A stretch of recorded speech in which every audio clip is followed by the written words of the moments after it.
et je vais suivre en fait le plan suivant.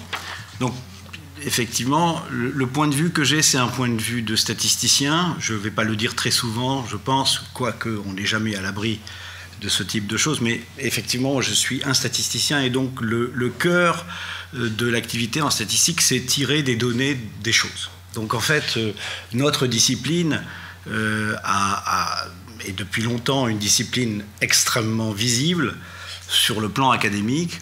Sur le plan sociétal, finalement, c'est relativement récent. Et en fait, on le doit d'une certaine façon à la manière dont les données ont envahi le champ social, et la preuve, ma présence ce soir avec ce titre-là. Et donc ma première partie, qui va être relativement courte, c'est répondre à cette question simple: pourquoi parle-t-on aujourd'hui des data, et pourquoi ne parlait-on pas hier de ce qu'on appelait jadis les données? Qu'est-ce que ça peut bien vouloir dire? Et je vais quand même donner deux arguments, non sans avoir rappelé ce que sont les données et qu'est-ce qui change un peu la donne aujourd'hui. La deuxième partie, qui sera la plus copieuse, je prendrai plein d'exemples et de problèmes dans divers domaines pour illustrer divers types de données, diverses problématiques dans lesquelles ces données de différents types sont impliquées, et vous raconter un tout petit peu les difficultés, etc. J'essaierai de ne pas trop parler des algorithmes, je vais y arriver, puisque mes collègues qui sont intervenus avant et qui interviendront après, eux ont comme cahier des charges des éléments qui sont beaucoup plus reliés à ça. Donc je vais essayer de coller le plus possible à ces aspects qui sont liés aux données, aux data. Et puis je terminerai à la toute fin de l'exposé, sur quelques aspects éthiques, puisque ça fait partie des questions centrales sur les données. Et puis vous, en tant que citoyen, vous êtes saisi, là l'actualité du RGPD donne toute sa saveur à ce type de questions. Donc voilà, en quelques mots, ce que je vais raconter. Alors avant de rentrer dans le plan, j'aimerais quand même revenir à la base des choses, c'est-à-dire que rien que le fait de se poser la question des data, pourquoi faire, en fait la manière de poser la question, il y a un implicite dans cette question, c'est que les données de jadis, on ne les recueillait pas pour rien, et que les données étaient en fait pour beaucoup le fruit d'une réflexion profonde qui était liée à une problématique. Donc là j'ai pris les éléments qui sont les données dans un processus qui est le processus le plus raffiné qui soit, qui aboutit à la connaissance la plus intéressante, qui est la logique de la découverte scientifique. Et donc dans cette logique de découverte scientifique, vous avez à un moment, disons, de l'histoire d'une discipline, une théorie dominante sur quelque chose, et puis en fait cette théorie permet de faire des prédictions, et puis on constate un certain nombre de distorsions entre ce que prédit la théorie et ce que vous constatez d'un point de vue expérimental. Donc, on peut construire une expérience pour montrer ces différences, et puis il y a un processus qui se passe qui consiste à fabriquer une nouvelle théorie qui explique les choses inexpliquées par la première. Donc d'une certaine manière, ce n'est pas une remise en cause, c'est une extension.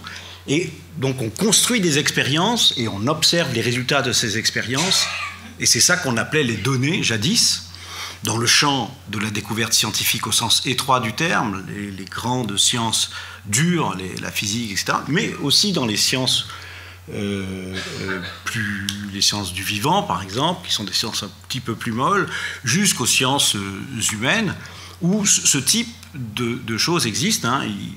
Vous avez certainement entendu parler d'Esther Duflo, qui, en fait, utilise la méthode des essais cliniques dans le champ social. Les essais cliniques, ça consiste à monter une expérience pour recueillir des données qui prouvent qu'un médicament va faire mieux qu'un placebo.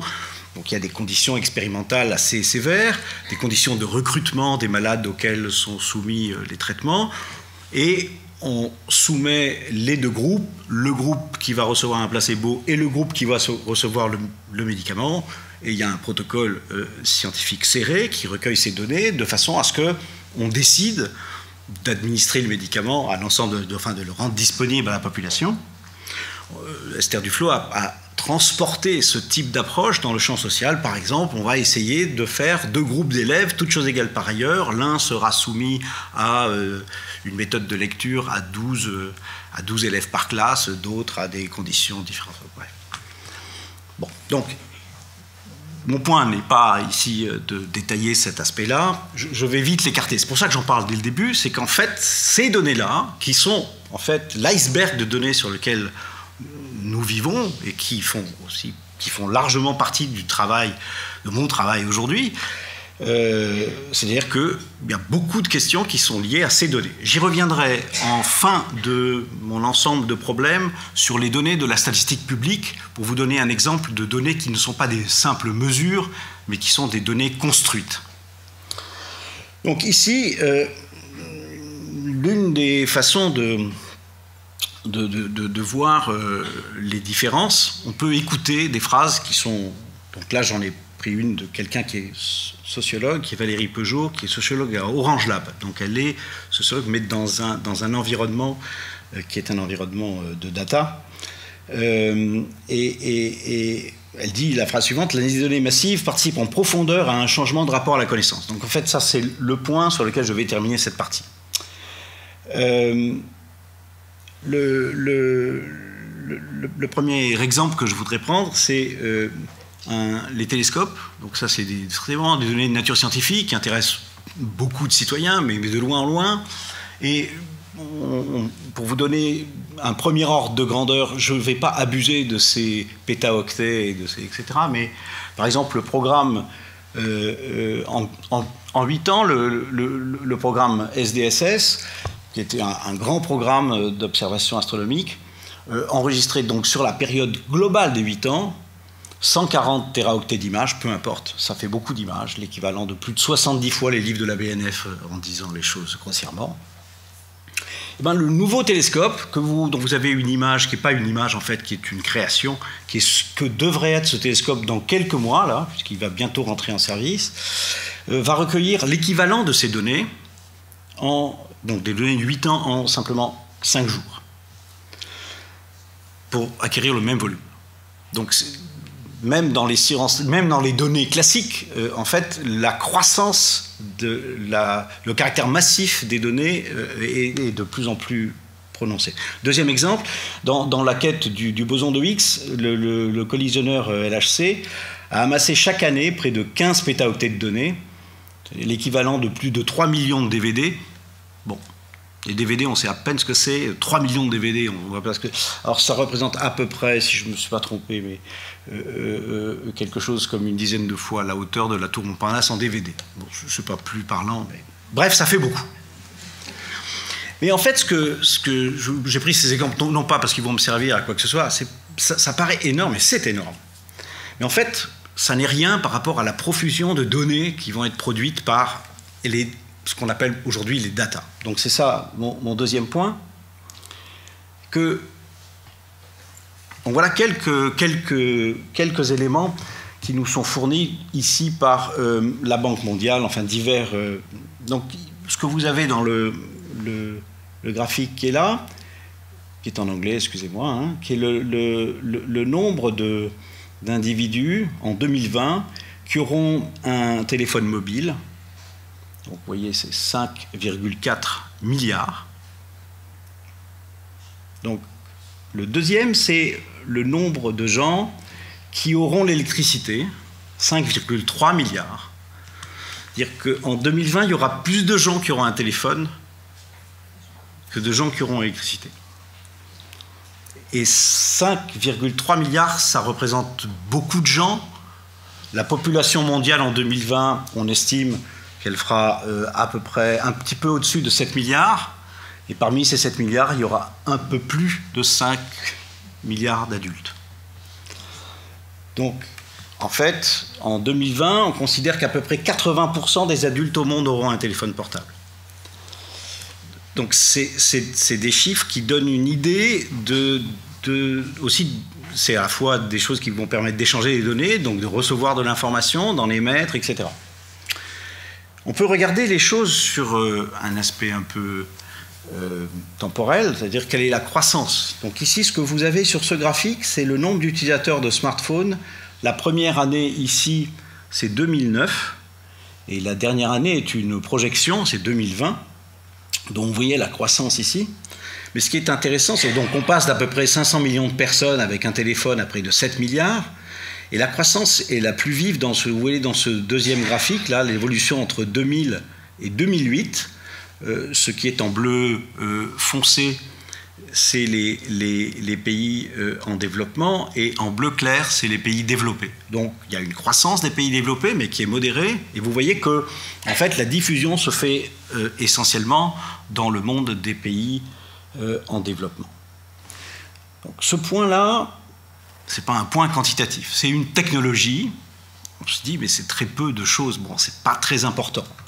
En fait, quand les gens, vous voyez, c'est des formules journalistiques que vous voyez à peu près partout, déluge de données, etc. Mais en fait, ça a quand même un sens. C'est-à-dire, on est très loin des chiffres qui nous paraissaient, des nombres qui nous paraissaient gigantesques quand je vous ai parlé de l'astronomie. Là, on est obligé de regarder ce qui se passe dans une simple minute pour que ça reste des nombres raisonnables. Donc là, ici, j'en prends quelques-uns, mais toutes les 60 secondes, il y a à peu près 100 000 tweets, il y a à peu près 700 000 mises à jour de profils sur Facebook, il y a 11 millions de messages instantanés, il y a à peu près 700 000 recherches sur un moteur de recherche, le moteur de recherche de Google, il y a 168 millions de mails qui sont envoyés. Bon, bref. Et tous ces gens échangent de l'information, ils échangent des textes, ils échangent des images, ils échangent... Bon. Et par conséquent, il y a un véritable déluge de données au sens strict du terme, c'est-à-dire qu'il y a beaucoup de données. Donc les data, pourquoi faire? C'est que déjà, le point de vue, c'est qu'il y a déjà tellement de données qui préexistent. C'est-à-dire que les données existent avant qu'on ait la moindre problématique. C'est-à-dire que moi, quand je vais regarder ce système après, je vais le regarder en me posant des questions. Mais les données n'ont pas été recueillies sur la base de questions. Donc c'est des données qui ne sont pas exactement du même métal, il y a plein de différences. Des différences pour le profane, mais des différences aussi pour le professionnel. Vous savez, tout à l'heure, je vous ai parlé des essais cliniques. Les essais cliniques, les données n'ont de valeur que si j'ai observé un protocole extrêmement strict de recueil de ces informations. Il va de soi ici que les informations, c'est vous et moi qui nous comportons selon nos propres habitudes et nos propres souhaits. On utilise nos téléphones mobiles pour faire plein de choses, regarder des cours, regarder les horaires du cinéma, enfin n'importe quoi. Et toutes ces informations existent et je peux éventuellement imaginer de les utiliser. Alors ça a plein de conséquences. Ça a des conséquences sur le fait que les données sont extrêmement nombreuses à tout instant T, mais aussi qu'elles changent tout le temps. Vous avez vu les changements en simplement 60 secondes. Et évidemment, vous, quand vous allez, et quand moi je vais traiter ces informations, il faudra les mettre à jour. Si vous faites une recherche Google aujourd'hui, et puis une recherche Google n'importe quoi dans 3 jours, vous n'allez pas trouver les mêmes documents, les mêmes informations. Pourquoi? Parce que ces éléments sont mis à jour. Donc en fait, il y a un deuxième mot-clé que vous entendez partout, c'est le big data. Donc en fait, qu'est-ce que c'est que le big data? C'est la conjonction de plein de phénomènes et qui sont à la fois des aspects volumétriques, les données sont ultra massives, qu'elles changent tout le temps. Donc ça, c'est typique des réseaux comme les réseaux sociaux, comme les échanges de mails, etc. L'autre point, c'est la variété des données, c'est-à-dire qu'on échange des données qui ne sont pas, de même nature, qui sont des textes, par exemple, sur des mails, qui sont des images, sur des photos, ou bien du son, ou bien tous les formats de données sur lesquels vous pouvez communiquer, que vous communiquez avec vos semblables. Donc ça aboutit à une diffusion et une organisation, un stockage et des traitements de ces données qui sont des traitements non locaux. La plupart des choses que vous utilisez, Il y a 30 ans, quand vous aviez besoin d'un traitement, ben, il fallait avoir un ordinateur chez soi et faire un certain nombre de choses chez soi. Donc ça limitait considérablement à la fois ce qu'on pouvait faire, pour des questions de formation, d'argent, de tout ce que vous voulez. Là, finalement, les choses sont coûteuses, mais peu coûteuses, et vous pouvez faire des choses incalculables, parce que ce n'est pas vous qui les faites, en fait. C'est-à-dire qu'il y a des serveurs qui stockent vos données dans des endroits que vous ignorez, qui sont avec très grande probabilité pas en France, avec grande probabilité pas en Europe non plus. Alors, il y en aura un peu en Europe. Pour vous donner une petite idée, n'importe quelle donnée que vous avez sur un serveur mail est en fait quintuplée, de façon que, à tout instant, même en cas de panne, etc., toutes les données soient au moins tripliquées. Donc, tripliquées sur 3 continents différents. En cas d'attaque nucléaire, en cas de grands cataclysmes comme ça, en fait, on ne perdra pas les données, sauf si vraiment il y a un cataclysme général. Donc c'est ce que j'ai voulu figurer dans le diagramme qui est ici. Alors, naturellement, c'est cet énorme amas de données et de traitements associés à ces données, c'est des entités privées qui sont en première ligne de ça. Vous les connaissez naturellement toutes. Pour la première ligne, la Google, Amazon, Facebook, Apple et Microsoft, ce qu'on appelle les GAFAM. Donc ça, je ne vais pas en parler, tout le monde les connaît. Donc ça, c'est le monde, disons, des États-Unis, avec la capacité que ces opérateurs ont à occuper notre propre quotidien. Donc je ne vais pas montrer le téléphone qui est sur la table, mais il fait partie des gens qui sont là. Mais en fait, l'autre bout du monde, l'autre face du monde, c'est la Chine, avec les BATX. Alors Baidu, Alibaba, ça vous avez certainement entendu parler, Tencent et Xiaomi probablement pas, et il y en a une quinzaine derrière, qui sont des entités qui sont l'analogue de ces entités qui ont la surface mondiale et qui ont cette fois-ci des choses à la lumière d'un continent, mais qui est aussi un pays unique. Et donc, quand on parle de la Chine et quand on parle de l'accès aux données, il faut voir que la Chine, c'est plus d'1 milliard d'individus, et ce milliard d'individus, ils ont une homogénéité à la fois du système politique, du pays, de la capacité de mobiliser les données, et donc tous les éléments que la Chine décide en termes de politique sur l'intelligence artificielle, sur les données, sont à l'aune de la puissance que représente ce pays et de l'homogénéité des choses. Pour le bien et pour le mal, j'en dirai un mot à la fin. Pour vous donner encore une idée du gigantisme, Google estime à peu près 1000 milliards le nombre d'images présentes sur Internet, et dont une grande partie est référencée par le moteur de recherche. Autrement dit, vous faites une requête Google, en recherchant par image, vous retrouvez potentiellement des informations. Alors, les datas sont désormais au cœur des débats et des enjeux, mais ça ne suffit pas en fait. Une fois qu'il y a des données partout, je vous ai convaincu qu'il y en avait partout, qu'il y en avait qui étaient produites de façon gigantesque. Et alors, ça ne suffit pas pour que ce soit intéressant.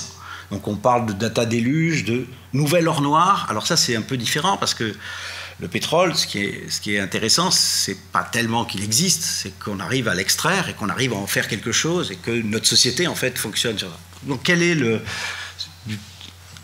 nouvel or noir? C'est pourquoi faire? Qu'est-ce qui a changé à part ça?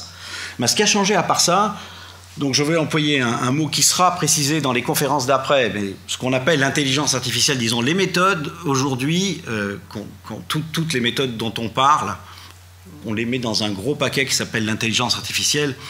Les gens qui ont un peu vu ça il y a 30 ans, l'intelligence artificielle, c'était un peu une approche différente.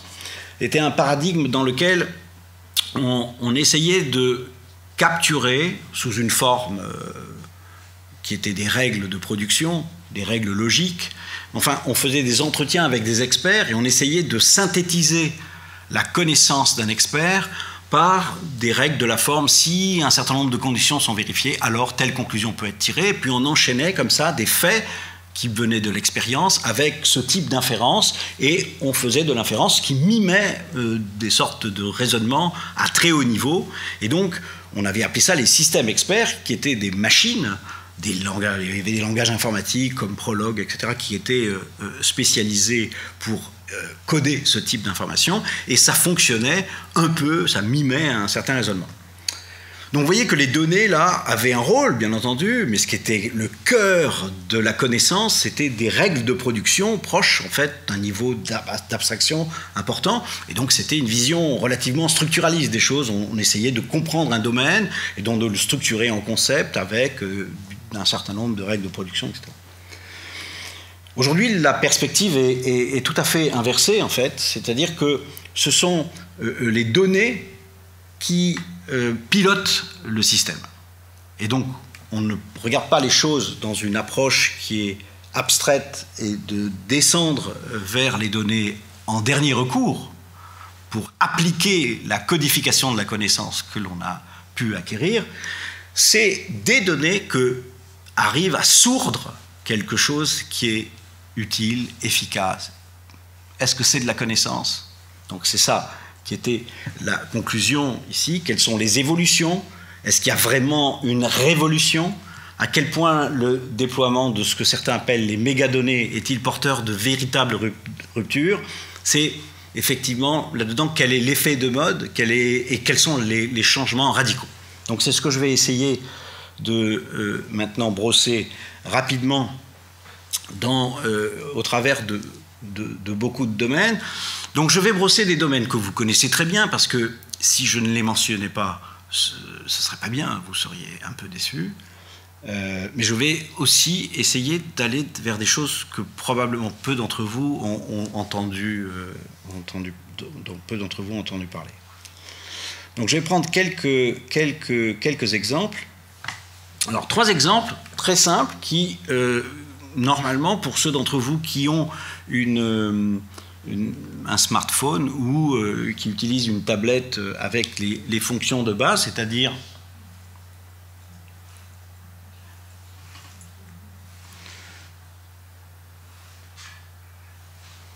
excusez-moi. Donc ça, c'est 3 exemples que je trouve très très marquants et qui sont d'usage quotidien pour beaucoup de gens. L'un est le moteur de recherche. L'autre est le détecteur de courrier indésirable, qu'on appelle spam. Et le troisième, c'est les systèmes de recommandation. Donc il y a des algorithmes différents à chaque fois. Je ne vais pas trop insister sur l'aspect algorithmique. Le moteur de recherche, l'algorithme est très simple. Il s'agit simplement d'ordonner du premier au dernier des documents par une mesure de similarité de votre demande. Donc votre demande, c'est la requête, et je cherche des documents. Et je cherche des documents qui répondent au mieux qui sont les plus proches de la requête, qui sont les plus similaires à la requête, et je classe tous les documents accessibles sur le web, du premier au dernier. Donc c'est de faire un tri adapté à votre demande, et donc il faut que le résultat soit instantané. Vous et moi, quand on fait ça.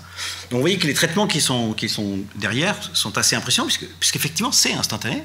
Quand on fait une requête sur un moteur de recherche, le résultat est instantané. Deuxième exemple, pour ceux d'entre vous qui avaient déjà un système de messagerie il y a 10 ans, on avait plein de courriels indésirables. Aujourd'hui, il n'y en a plus. En tout cas, pour ceux d'entre nous qui utilisons un filtre anti-spam aujourd'hui supprime tous les spams.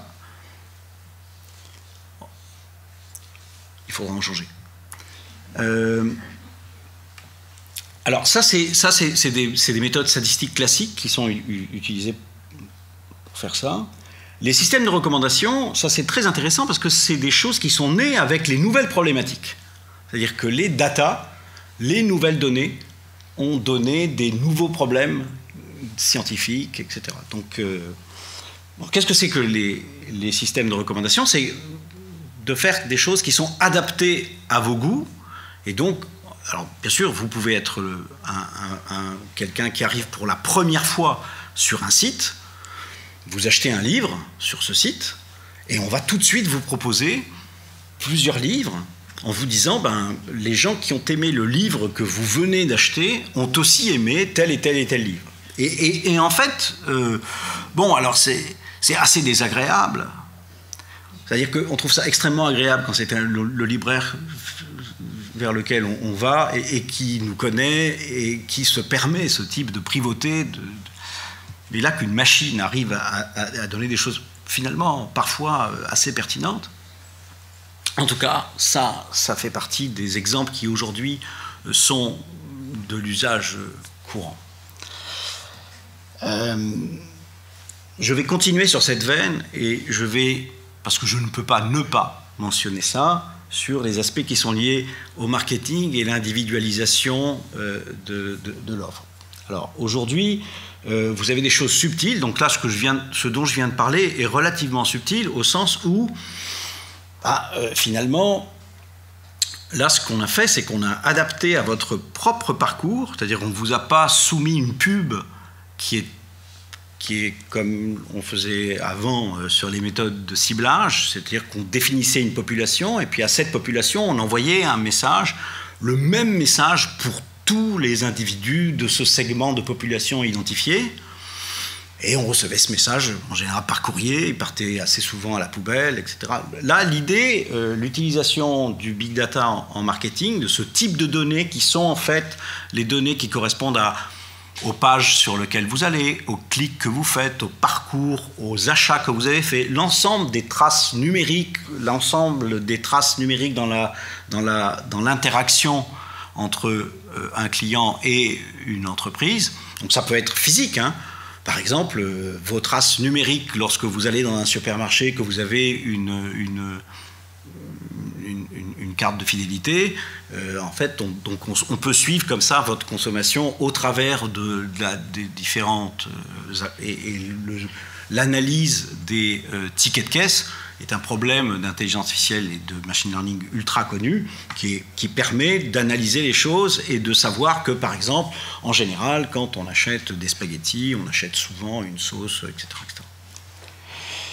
Donc là, il y a des enjeux qui consistent à personnaliser ce que les gens de marketing appellent la relation client, et donc ça permet effectivement comme ils disent, de personnaliser l'expérience, de travailler en temps réel, d'amener des contenus pertinents qui sont conformes aux attentes individuelles que parfois nous n'avons pas encore, et qui permet de contextualiser l'expérience. Donc ici, j'ai repris ces phrases ici, comme vous avez vu, je suis moyennement en confort avec ça, ce n'est pas du tout mon domaine, d'un livre de Stéphane Amarcy, qui est un statisticien qui a fondé son entité et qui a publié un livre et dont j'aime bien le titre, qui s'appelle « Mon directeur marketing sera un algorithme ». Ça aussi, c'est un problème dont il faudra qu'on parle après. Bon, alors évidemment, il y a des choses plus ou moins subtiles dans ce type de choses. Par exemple, il vous est arrivé certainement des expériences très très étranges. Vous regardez sur un site, je ne sais pas, une trottinette ou une paire de lunettes de soleil, et puis malheureusement pour vous, la trottinette ou la paire de lunettes de soleil va vous suivre pendant 2 jours. C'est-à-dire vous allez aller n'importe où. Bon, alors évidemment, l'analogue dans la vie réelle d'un vendeur qui jouerait à ce petit jeu-là, c'est quand même pas une stratégie commerciale fantastiquement subtile.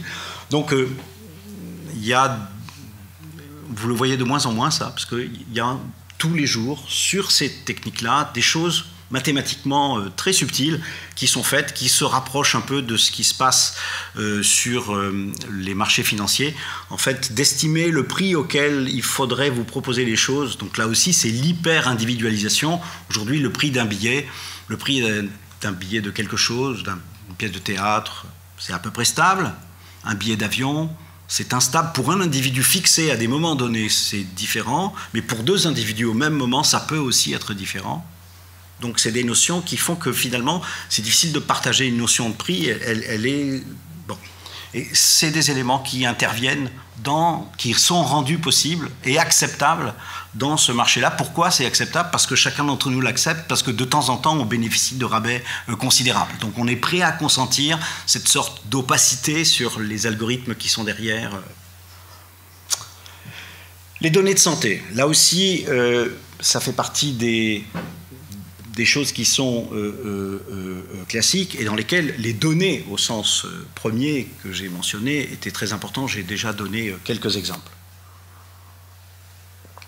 Donc déjà ici, j'ai rappelé simplement les éléments qui sont des bases de données publiques, des éléments qui viennent donc, ces bases de données publiques renseignent à la fois des radios, des analyses biologiques, des informations sur les médicaments qui sont achetés, des consultations qui sont faites avec toutes les garanties d'anonymisation de ce type de données, bien entendu. Mais aussi les objets de santé connectés qu'on a tous. En général, notre propre téléphone contient par défaut maintenant un certain nombre d'informations sur la façon dont on le déplace et donc dont nous-mêmes nous déplaçons, le nombre de pas que l'on fait, le nombre d'étages que l'on monte, etc. etc. Et naturellement, donc là, on atteint des données qui sont à la fois très utiles, parce que ces données, si on arrive à les utiliser intelligemment, on va accroître la santé des gens, etc. Mais évidemment, elles sont des données sensibles. Le fait qu'on soit en bonne santé ou pas en bonne santé, si par exemple on veut contracter un prêt, si on veut souscrire une assurance, il va de soi que c'est un statut qui peut jouer. Et donc la sensibilité de ces données est considérable. Alors, la face désirable, elle est sur cette diapo, c'est-à-dire que l'accès aux données devient facile, on peut transmettre, on peut faire jouer des acteurs nouveaux, des acteurs qui sont publics, des acteurs qui sont privés. Les acteurs qui sont privés, c'est par exemple des agences de médicaments, c'est par exemple, pour l'aspect public, ça peut être des universitaires qui vont travailler avec des tiers qui sont les hôpitaux. On peut comme ça constituer assez facilement des cohortes de malades, c'est-à-dire des données que l'on peut extraire et qui répondent à un protocole, le biais de sélection. On essaye de l'éliminer au maximum pour avoir des données qui sont en toutes choses comparables avec des critères que l'on se donne, pour essayer de nouvelles thérapeutiques, le point dont j'ai parlé tout à l'heure, et les temps d'expérimentation peuvent être ainsi extrêmement raccourcis par rapport au temps ordinaire du montage d'un essai clinique. On peut aussi croiser ces données avec des données environnementales et par exemple étudier conjointement avec des données purement médicales aussi une exposition à des pesticides localement et donc étudier une possible causalité entre une pollution et l'apparition d'un certain nombre de pathologies. Vous êtes familier de ce type de questions.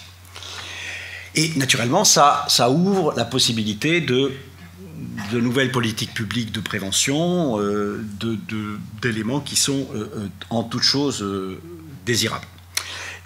Le dernier point dont je parlais, c'est tout l'aspect séquençage génétique. Bon, ça, il faut se rendre compte qu'il y a juste une dizaine d'années, obtenir le séquençage de son génome, c'était extrêmement coûteux.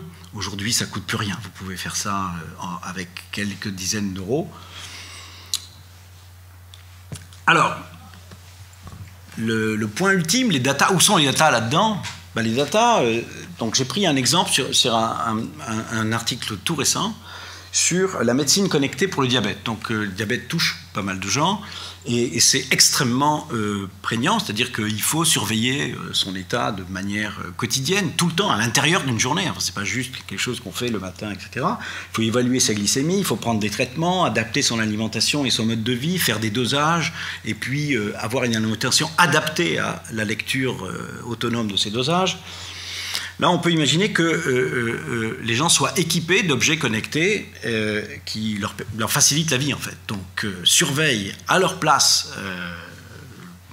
en temps réel, de façon sans que ce soit intrusif, leur état de santé et les préviennent que ce serait le moment de prendre tel ou tel type d'aliment ou bien...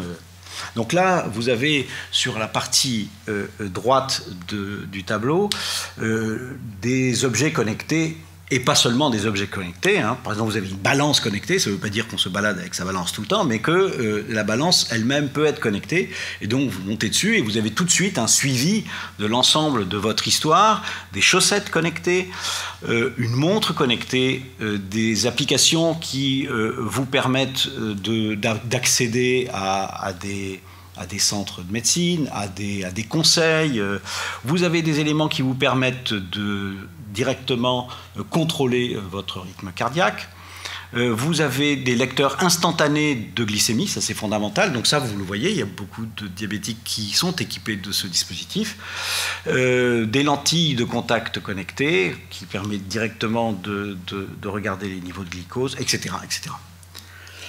Donc ça, c'est des éléments qui permettent de faciliter la vie de gens qui sont atteints d'une maladie chronique. Et des exemples comme ça, on peut les multiplier. Donc les avantages à la fois sur la production de connaissances générales, c'est des choses accélérées, des cohortes plus faciles à sélectionner, donc des temps d'expérimentation des médicaments qui sont plus courts, mais aussi une autonomie recouvrée d'un certain nombre d'acteurs, etc. Un autre exemple fascinant, celui-là est un exemple fascinant, de mon point de vue, en tout cas moi il m'a fasciné, c'est la traduction automatique. Donc, bon, le langage, c'est quand même quelque chose d'extrêmement troublant, et disons si on regarde il y a 30 ou 40 ans, en tout cas en France, mais dans beaucoup d'endroits, l'approche était une approche structuraliste. On comprenait une langue et les gens qui discutaient, par exemple, des problèmes de traduction d'une langue dans une autre, on commençait déjà par des discussions structurelles sur cette langue, les choses, le verbe est plutôt placé ici ou bien placé là-bas, et le contexte, etc. Vous avez entendu sûrement plein de conversations là-dessus. Est-ce que la traduction est une trahison? Enfin, ça avait plein de Bon. Et puis sont arrivés les premiers traducteurs qui étaient d'une qualité pas exceptionnelle. C'est-à-dire que quand on prend du Keats et qu'on le traduit avec quelque chose qui fait la traduction mot à mot, ça ressemble absolument à rien du tout. Donc on prend du Keats qu'on ne comprend pas en anglais et on le traduit, on obtient un texte en français qu'on ne comprend pas du tout, presque moins que le truc initial. La raison, c'est qu'effectivement, c'est pas facile de traduire de l'anglais très rare. Alors, pourquoi je viens de dire ça, en fait? Qu'est-ce que la rareté vient faire là-dedans? La rareté, c'est qu'effectivement, dans quelque chose qui part des données, plus vous avez d'exemples et plus ce que vous allez tirer comme information est fiable. Et puis, quand vous avez peu d'exemples, finalement, vous êtes un peu dans une situation... comme vous quittez la théorie, vous quittez l'approche qui consiste à dire une langue, c'est un ensemble d'objets qui sont comme ci, comme ça, et regardez l'approche de la structure de la phrase, etc., et que vous allez plus près des données, on peut résoudre des problèmes que vous utilisez, que moi aussi j'utilise, c'est-à-dire vous commencez à taper quelque chose, et puis votre éditeur ou votre téléphone vous soumet avec une probabilité relativement importante. Quel est le prochain mot, le deuxième prochain mot, le plus probable, le troisième prochain mot? Et vous avez pu faire l'expérience que bien souvent, dans ce top 3 ou top 4, il y a le mot qui vous... Et vous avez vu que c'est en plus quelque chose qui est dynamique. C'est-à-dire qu'un mot que vous ne trouviez pas, vous allez finir par le trouver. C'est-à-dire que en plus, il y a des choses qui sont adaptées à vous, adaptées à ce que vous avez fait avant, etc. Néanmoins, avec tout ça, quand vous utilisiez, donc peut-être que certains d'entre vous utilisaient Google Translate ou Reverso ou je ne sais quoi, en fait, c'était loin d'être parfait quand même de traduire une langue dans une autre langue. Il fallait faire un travail après. Alors, on n'a pas résolu le problème, mais il s'est passé quelque chose d'assez rigolo. D'abord parce que donc il y a un ouvrage dans ce type de domaine d'intelligence artificielle il y a quelque chose qui s'appelle l'apprentissage profond, en anglais c'est le deep learning, dont vous avez peut-être entendu parler, en tout cas si vous n'en avez pas entendu, vous en entendrez parler. Et il y a un livre très intéressant qui a été publié en 2016, en particulier l'un des auteurs est Benjo, qui est l'une des personnes, par exemple il y a eu une interview dans Le Monde il y a 3 jours, donc un livre de 800 pages avec des choses techniques dedans, des choses qui le sont moins, etc. Et ce livre n'est toujours pas disponible en français. Donc c'est un problème très concret. Voilà, il y a un livre en anglais qui est disponible, qui intéresse une communauté qui est a priori très importante, mais qui est quand même une communauté scientifique, donc très étroite. Comment le traduire? On peut payer des traducteurs pour traduire ça, donc très bien. le coût est trop important par rapport à la vente possible, donc pas d'accord avec les éditeurs, etc. Et il y a en fait une société, une petite société qui s'appelle Quantmetry, qui a pris langue avec une start-up allemande qui s'appelle DeepL, DeepL pour Deep Learning, mais pas du tout lié au livre, mais lié à la technique qu'ils utilisaient pour faire ça.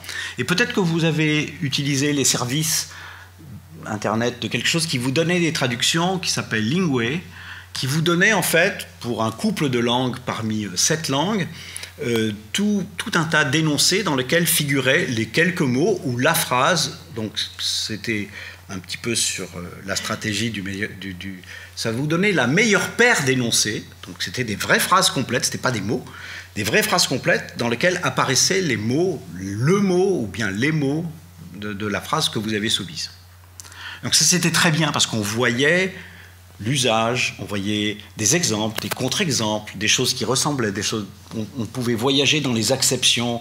Donc c'était très très bien fait, mais évidemment ça ne traduisait pas. Ça vous permettait de comprendre et de faire vous-même la rectification. Donc ce que faisaient des gens, c'était d'utiliser quelque chose un peu brutal, disons du Google Translate, puis avec un peu de Lingway, de recouvrer quelque chose qui est un bon énoncé. Là, l'idée est de faire la même chose. Donc, eux, ce qu'ils ont fait, c'est le coup d'après. C'est-à-dire qu'ils ont utilisé ces mêmes idées de couple, mais au lieu de les prendre sur des mots avec des règles compliquées de réordonnancement, de prendre carrément des couples de choses, de phrases traduites. Donc, on prend la Bible en français, la Bible en anglais, et on apparie ça. Et c'est sur cette base-là qu'on soumet. Donc, en fait, la traduction du français en anglais est assurée par l'ensemble des couples pour lesquels on a une traduction de bonne qualité de la langue A vers la langue B. Donc voilà le principe. Moyennant quoi, ces 800 pages ont été traduites en moins de 12 heures, avec peu d'erreurs, c'est-à-dire trois collègues chercheurs ont lu l'ensemble du document en français, 3 collègues français, et le résultat est tout à fait époustouflant. Vous pouvez juger de DeepL en rentrant chez vous ce soir. C'est vrai que si votre énoncé est dans un français assez serré, enfin, correct, la traduction est vraiment d'une qualité très supérieure à ce que... Donc, évidemment, ça ne clôt pas le problème de la traduction, fort heureusement, et donc les traducteurs ont maintenant un auxiliaire de traduction très efficace, automatique, mais naturellement, ne vous inquiétez pas, ils ont quand même du travail à faire pour produire des textes qui sont, pour un lecteur français, du bon texte, de la littérature, etc. Un point que je voudrais... Oula. Très bien. Donc là je suis terriblement en retard, donc je vais essayer d'aller un petit peu plus vite. Il y a un point très important que je voudrais mentionner, c'est les données collaboratives. Donc les données collaboratives, ce sont des choses qui sont liées à... Donc bien sûr, quand je m'intéresse à une forêt, et je m'intéresse aux espèces qui sont dans une forêt, eh bien je peux m'intéresser par exemple au recensement de ces espèces et de regarder quelle est la présence relative de ces espèces dans une forêt donnée, dans un espace donné. Donc je peux m'appuyer sur des données qui sont recueillies avec un protocole extrêmement sévère, qui sont en fait les ingénieurs des eaux et forêts qui vont parcourir selon des plans bien préétablis. On quadrille la forêt et puis ils y vont à des horaires précis, etc. Donc ça, c'est des données sous protocole, des données au sens ancien du terme. Et puis il y a vous. Vous vous promenez, et les données collaboratives, c'est si vous acceptez de participer à un programme de partage collaboratif, vous allez accepter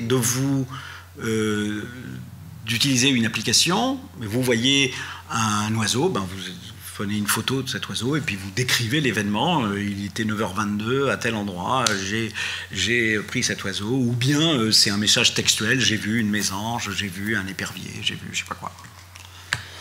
Et là, le problème, alors naturellement, il y a des écueils à éviter. Les écueils à éviter, c'est de dire, on peut donc supprimer les ingénieurs des eaux et forêts, ces gens qui ne servent plus à rien, on va se contenter d'envoyer des gens se promener, puis ou bien l'inverse, c'est-à-dire mais les promeneurs en fait ne sont pas qualifiés et donc très souvent ils vont se tromper sur l'identification d'une espèce, etc. Et donc je peux négliger ça. Donc en fait le cœur du problème là pour un statisticien, mais pour vous aussi, c'est de combiner ces choses. C'est-à-dire que pour arriver, par exemple les espèces très rares, c'est difficile de les observer sous protocole. Alors que si on tient compte des témoignages des promeneurs, eh bien, on peut en fait avoir des informations sur les espèces très rares. Donc la question scientifique, c'est comment est-ce que je vais m'arranger pour combiner ces informations qui sont de qualité extrêmement différentes. Et la raison pour laquelle elles sont extrêmement différentes, c'est des raisons que je vous ai données, mais ça peut être encore plus... donc je vais sauter cet exemple de la sismologie et je vais aller directement aux données de qualité de l'air pour vous donner encore une autre idée. Donc là, les données de qualité de l'air, on peut imaginer qu'il y a 3 réseaux. Le premier réseau, donc ici, c'est une carte de la Normandie. Ce que vous avez comme point bleu, c'est les points de mesure dans lesquels il y a une station qui mesure les concentrations, par exemple, de poussière. Donc ça, c'est les statistiques que vous avez tous les matins sur les PM10 et des choses comme ça. Et ce que vous avez ici, c'est à un instant donné une image de la carte de pollution de la Haute-Normandie que vous pouvez avoir pour Air Paris, pour la région parisienne, naturellement. Plus c'est rouge, plus c'est pollué, et plus c'est vert, et mieux c'est. Et en fait, cette cartographie ici est à chaque fois obtenue en fusionnant 2 sources d'information. Une source d'information purement comme la météo, si vous voulez, ça donne une nappe faite par un modèle déterministe. En fait, c'est un modèle déterministe qui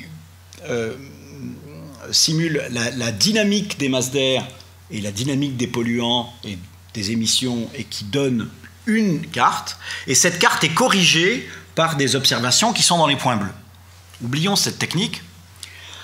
Ce qui est intéressant ici, c'est que vous voyez que les points bleus, ils sont peu nombreux. Voilà, il y en a, disons, une grosse vingtaine sur une région entière.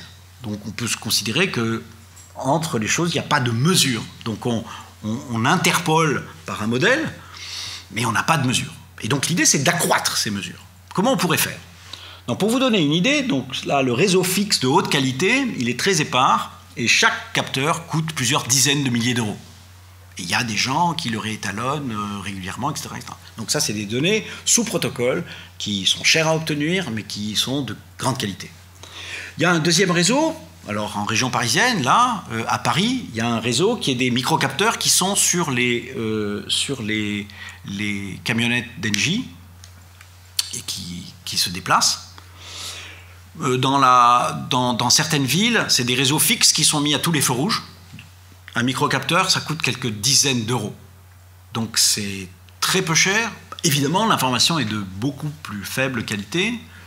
Et vous pouvez, mais par exemple, sur ce réseau de capteurs fixes, de micro-capteurs fixes, vous avez un réseau qui est de plus faible qualité, mais qui est beaucoup plus dense. Il y a beaucoup plus de capteurs. Troisième réseau, c'est vous vous baladez, vous, avec un objet connecté qui mesure les PM10 sur votre vélo, etc. Donc ce réseau est de basse qualité, en plus il est hétérogène, ce n'est pas les mêmes capteurs qui sont utilisés dans les divers objets connectés, mais l'enjeu scientifique, qui est ouvert, c'est des points sur lesquels on travaille, c'est de fusionner ces informations, d'arriver à combiner ces données collaboratives, les données du réseau 3, là, celui qui est le plus à droite, avec des données qui sont de plus en plus sérieuses, avec les données très sérieuses d'ici. Et donc, les questions qui se posaient il y a 4 ans, c'était est-ce que vraiment c'est utile? Maintenant, la question c'est clair que c'est utile, et comment faire pour en tirer le plus d'informations? Les données de mobilité, ça c'est un point très très important. Peut-être que je ne vais pas y passer beaucoup de temps, puisque ça c'est une expérience, ça a révolutionné complètement les données. Là, le web 2.0, qu'est-ce que c'est? C'est non seulement vous utilisez une application, mais en utilisant cette application, vous renvoyez de l'information. Donc en fait, quand vous utilisez par exemple Waze, vous utilisez un GPS, donc comme avant, qui était un GPS mort dans lequel... Mais là, en plus, il donne des informations de trafic. Ça, vous pouviez l'avoir dans un GPS avant, c'était payant, mais vous pouviez faire ça. Là, aujourd'hui, vous êtes un acteur, c'est-à-dire vous collaborer au système en communiquant vos données, c'est-à-dire que on suit en fait votre trajectoire et vous faites partie des gens qui émettent un signal et qui donnent un outil pour estimer la densité du trafic quelque part. Pour le vélo, vous avez la même chose.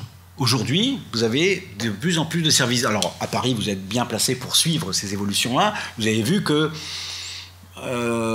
disons, depuis le changement de Vélib, là, vous avez une flotte de 2 roues de toute nature qui sont arrivées et qui, en fait, sont des objets connectés, qui émettent de l'information avec des choses tout à fait intéressantes, comme les applications de GeoVélo, par exemple, qui sont couplées avec OpenStreetMap, qui est quelque chose qui vous donne une cartographie. Donc ça, c'est des outils libres. Donc il y a un point que j'ai sauté ici, parce que j'avais pas énormément de temps, mais je vais y revenir quand même un tout petit peu là, pour faire une distinction entre données ouvertes, open data, et données publiques.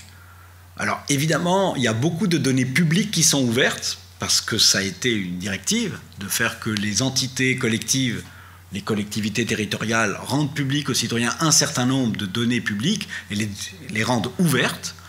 Mais données publiques et données ouvertes, ce sont des choses qui sont séparées. Il peut y avoir des données ouvertes qui ne sont pas publiques et des données publiques qui ne sont pas ouvertes.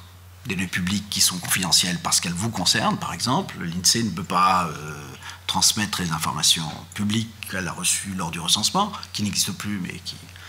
Et puis des données propriétaires qui sont des données recueillies par des industriels, par exemple, un certain nombre de ces données...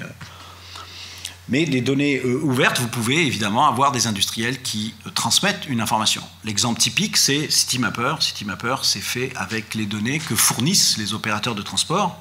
Et vous avez aujourd'hui quelque chose que vous utilisez très probablement. Citymapper est utilisé à la surface du globe pour en fait emprunter les transports. GeoVélo, c'est Citymapper pour les gens qui utilisent un vélo. Bon, je vais aller un peu plus vite. Les villes intelligentes, je n'en parlerai pas. Les données électriques, ça peut être effectivement quelque chose qui peut vous intéresser. C'est-à-dire qu'on a entendu parler, vous avez certainement entendu parler, peut-être même certains d'entre vous sont déjà équipés, je ne sais pas, de compteurs Linky, de compteurs individuels. Donc là, on passe de quelque chose qui est, on regarde la consommation au niveau global, et puis avec les compteurs Linky, on peut avoir la consommation individuelle au niveau des unités d'habitation, donc des logements, des appartements, des choses comme ça. Et donc ça pose toute une nouvelle catégorie de problématiques en termes de régulation du réseau, etc. Mais ça va aussi vous donner tout un tas d'avantages. En tout cas, c'est ce que les opérateurs disent. Donc, par exemple, ça va vous permettre de recevoir, éventuellement, on peut vous envoyer des incitations en vous disant, ben, écoutez, si vous pouvez consommer l'électricité dans l'heure qui vient, eh bien, on vous consentira tel tarif. Ou bien, si vous acceptez de différer votre consommation à 3 heures du matin, on vous consentira tel tarif. Pourquoi ? Parce que un opérateur, son problème, c'est de servir de l'électricité à la hauteur de la demande. Et parfois, on peut prévoir à court terme que la demande va être très importante, et donc on a intérêt à essayer d'inciter. Donc il y a divers dispositifs qui permettent de le faire. Donc là, il y a une interconnexion. Quand on parle de compteurs intelligents, c'est naturellement un abus de langage, mais c'est des compteurs communicants. C'est-à-dire que non seulement le compteur va renvoyer au producteur d'électricité combien vous avez consommé, mais il va surtout, lui, de son côté, être capable de vous envoyer de l'information que vous pourrez utiliser pour mieux consommer sur le plan global. L'analyse et la visualisation des réseaux, ça c'est un problème passionnant. On prend les échanges de mails d'un ensemble d'utilisateurs, vous prenez des gens, donc ce que vous avez ici, sur la droite, c'est les 149 employés à la tête d'Enron de 99 à 2002. Et donc on prend tous les mails échangés par ces 149 personnes et on les analyse. Donc on emploie les techniques statistiques sur lesquelles je ne dis rien. Et en fait, là-dedans, on recherche les groupes de personnes qui parlent ensemble et de surcroît, on cherche quels sont les sujets dont parlent ces personnes. Et on structure comme ça cette communauté de 149 personnes, mais cette communauté peut être de 149 millions de personnes ou de 2 milliards de personnes. Et on fait des communautés de gens. Et on essaye de... Donc là, ici, les couleurs que vous voyez, ce sont des gens qui ont à la fois des connexions entre eux et qui ont des connexions entre eux autour d'un thème majeur qui est ça. En analysant ceci, vous pouvez éventuellement vous apercevoir que des gens parlent de quelque chose de... Donc là, c'est pour dépister des méchants. Évidemment, quand vous cherchez à dépister des méchants, vous pouvez aussi avoir ce qu'on appelle des faux positifs, c'est-à-dire des gens qui ressemblent tellement à des méchants qu'ils peuvent être pris pour des méchants, mais ils ne sont pas des méchants. Donc il y a l'utilisation de ce type de technique pour détecter, par exemple, des potentiels attentats terroristes, des potentiels individus qui seraient identifiés comme possiblement être dans ce type de... Je voulais parler de l'INSEE, mais je n'ai pas le temps de le faire, donc je n'en parlerai pas. Le point que je voudrais aborder dans les 2 minutes qui suivent, c'est la face noire des choses, puisque là j'ai quand même eu un discours extrêmement vainqueur et montré à quel point c'était utile à tout un tas de choses. Il y a quand même des choses qui méritent qu'on s'y arrête un tout petit peu. Donc toutes les données issues des sites visités, des mails qui sont échangés, des applications... Ah oui, peut-être.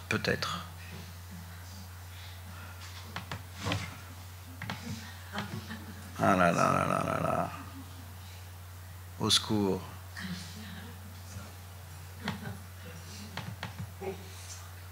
J'ai le choix entre acheter et acheter. Bon, ok. Pendant que on essaye de résoudre le problème, je vais continuer. Parce que non seulement votre activité, pendant que vous... Merci.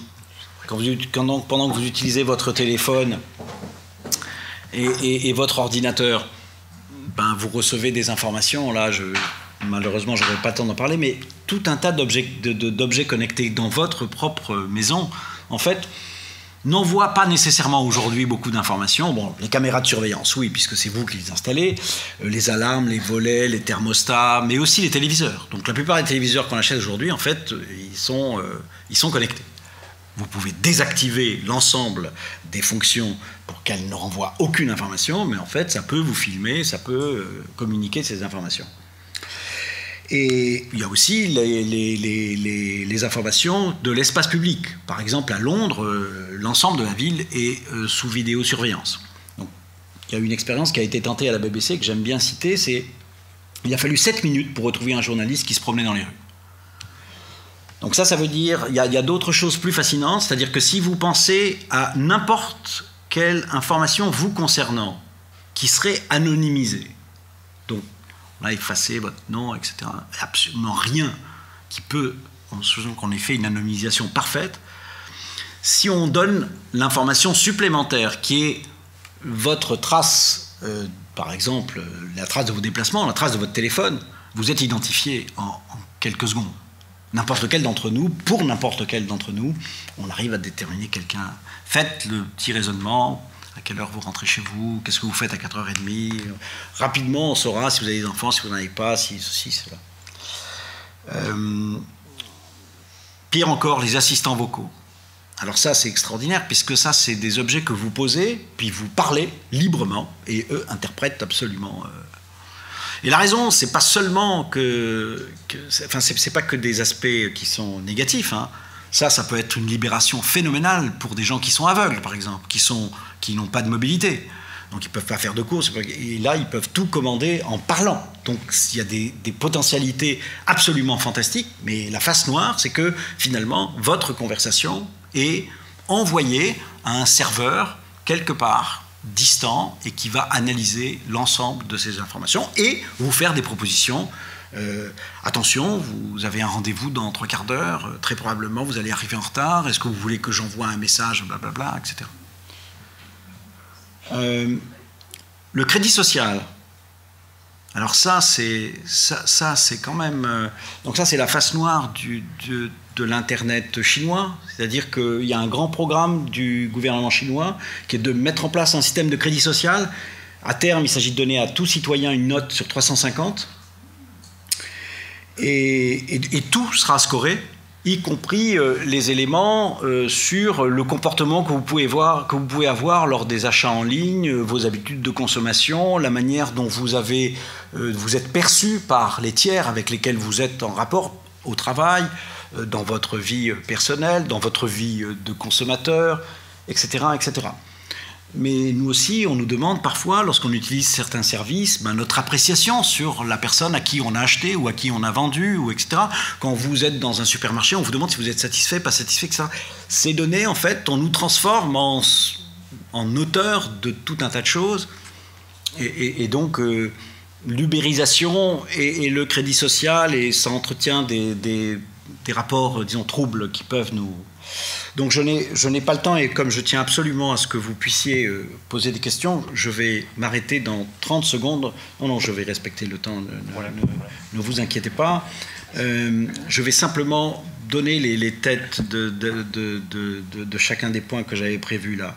Donc sur les questions éthiques, du côté des données, il y a l'affaire Cambridge Analytica, qui n'est pas passionnante en soi, et qui montre juste simplement comment c'est extrêmement facile dans le champ des choses que l'on accepte quand on fait des parcours, les choses qu'on accepte assez facilement les uns et les autres, de consentir, puisque en contrepartie d'un service qui est d'une qualité exceptionnelle, les GAFAM nous donnent accès, en fait, gratuitement, croit-on, à tout un tas de services de très grande qualité. Et en fait, dans ce type de choses, c'est nos données qui sont, en fait, les termes de l'échange.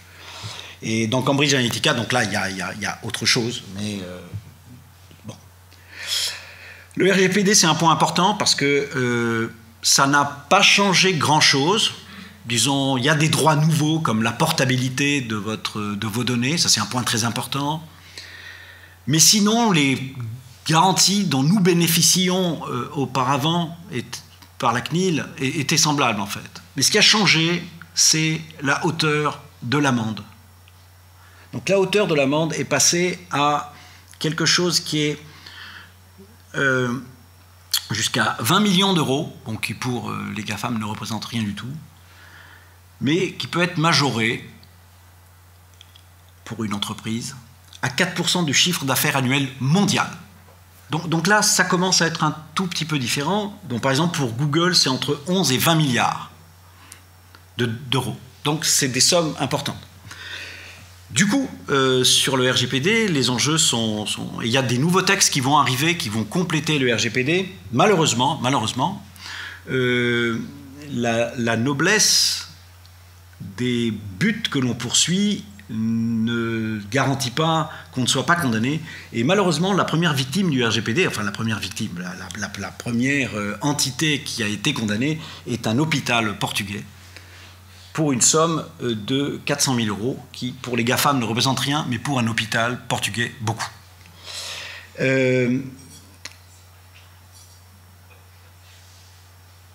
Après, c'est des questions éthiques liées aux algorithmes. Mes collègues vont certainement en parler, donc j'avais quelques petites choses là-dessus. Et je voulais terminer sur un point un tout petit peu universitaire, parce que finalement, là-dedans, on est des acteurs. Nous, on construit des méthodes, on forme des jeunes gens de talent à faire des choses. Bon, est-ce qu'il n'y a pas des parentés avec les questions qu'on s'est posées pour des scientifiques dans l'histoire, à divers moments, sur diverses questions, les questions éthiques autour des données de santé, du génome, des manipulations génétiques, et puis des éléments qui étaient liés par exemple à l'usage du nucléaire, enfin, etc. Il y a eu plusieurs moments dans l'histoire des sciences et l'histoire des scientifiques. Bon. Alors, il y a en fait des choses que vous avez probablement lues dans les journaux, il y a des choses qui commencent à apparaître aujourd'hui sur l'organisation collective de ça, des éléments qui sont de construire des textes pour un développement responsable de l'intelligence artificielle, donc des textes au niveau mondial. Donc là, j'ai pris un élément dans une interview de Benjo dans ce dernier passage en France. Il y a des collectifs qui proposent des codes éthiques destinés aux professionnels que nous sommes, mais plus largement à tous les professionnels dans les industries, dans les services qui manipulent des données et qui conçoivent des algorithmes. Quelque chose qui ressemble un peu sur le modèle du serment d'Hippocrate. Par exemple, il y a le serment de Holberton Turing. Donc Turing, c'est bien connu, et Holberton, c'est quelqu'un un peu moins connu, mais qui est du même calibre sur les questions d'apprentissage. Et puis, la dernière chose sur laquelle je voulais terminer, c'est que vous venez d'avoir un portrait mis aux enchères assez bas, avec un pronostic. La maison Christie's pensait que ça allait se négocier autour de 10 000 euros. Finalement, ça a été vendu pour une somme considérable.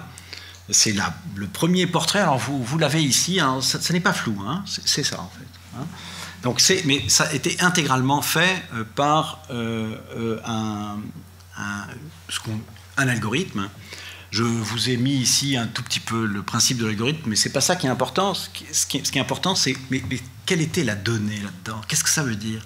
Ben, la donnée, c'est juste des portraits. C'est 15 000 portraits. Donc des vraies peintures, on les pixelise, on en tire une image numérique, et en fait, on construit quelque chose qui va ressembler, en tout cas on construit une première image qui est censée ressembler, on construit un algorithme qui va d'abord dire mais non, ça ne ressemble pas, et puis va y avoir des itérations entre le producteur de contrefaçon et celui qui joue l'œil humain et qui dit non, non, ça c'est du faux, ça c'est du faux, jusqu'au moment où en fait producteur et contrefacteur vont satisfaire celui qui joue notre œil humain. En tout cas, c'est une première œuvre. Comme vous voyez, il y a encore du chemin pour que les grands artistes soient totalement mis au rencard. Merci de votre attention.